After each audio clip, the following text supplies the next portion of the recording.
விடுதலை போர்ல பூலித்தேவனுடைய பங்களிப்பு அப்படிங்கிறது ஒரு அளப்பெரிய ஒரு விஷயம்.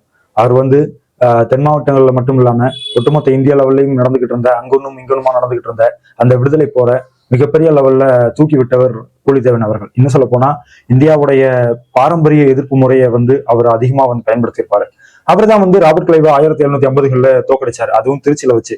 ராபர்ட் கிளைவை பத்தி உங்களுக்கு நல்லாவே தெரிஞ்சிருக்கும். ராபர்ட் கிளைவ் வந்து இந்தியா முழுச பிரிட்டிஷ் பக்கம் போறதுக்கான ஒரு மிக முக்கியமான ஒரு வாய்ப்பை, ஒரு நிறைய போர்க்களங்களை உருவாக்கி கொடுத்தவர் ராபர்ட் கிளைவ். அப்பேற்பட்ட ராபர்ட் கிளைவை திருச்சியில வச்சு அவர் தோக்கடிச்சிருப்பாரு.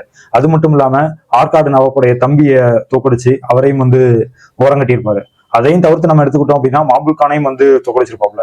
அப்போ மாபூஸ் கான் மாதிரியான ஆட்கள் வந்து ஆற்காடு நவாப்புக்கும் பிரிட்டிஷ்க்கும் வந்து துணை போயிருந்தாங்க. அந்த துணை போறதை வந்து ஒட்டுமொத்தமா நிறுத்தி அவர் மாபூல் கானை வந்து தோக்கடிச்ச ஒரு நபர் பூலித்தேவன். அது மட்டும் இல்லாம 1760களில் நடந்த வாசுதேவநல்லூர் போர்லையும் 1765ல நடந்த வாசுதேவநல்லூர் கோட்டை சார்ந்த அந்த போர்லையும் வந்து மிகப்பெரிய லெவல்ல பிரிட்டிஷ் எதிர்த்து சண்டை போட்டு ஜெயிக்கவும் செஞ்சிருப்பாரு பூலித்தேவன் அவர்கள்.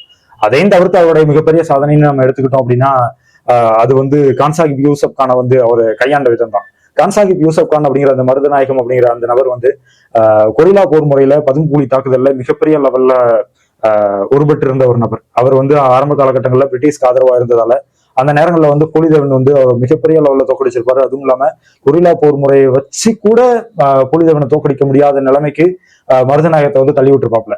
இறுதியில வந்து ஏறக்குறைய 10 வருஷம் 12 வருஷம் கணக்கெடுப்புல அவர் வந்து தோற்கடிக்கப்பட்டுருவாரு. அதாவது பூலித்தேவன் வந்து தோற்கடிக்கப்பட்டுருவாரு அப்படின்னாலும் ஏறக்குறைய 10 வருஷத்துக்கு மேல மருதநாயகத்தை வந்து தோக்கடிச்சு மிகப்பெரிய லெவல்ல பிரிட்டிஷ் எதிர்ப்பை வந்து தென்னிந்திய மண்ணில் உருவாக்கி விட்டவரும் அவர் தான்.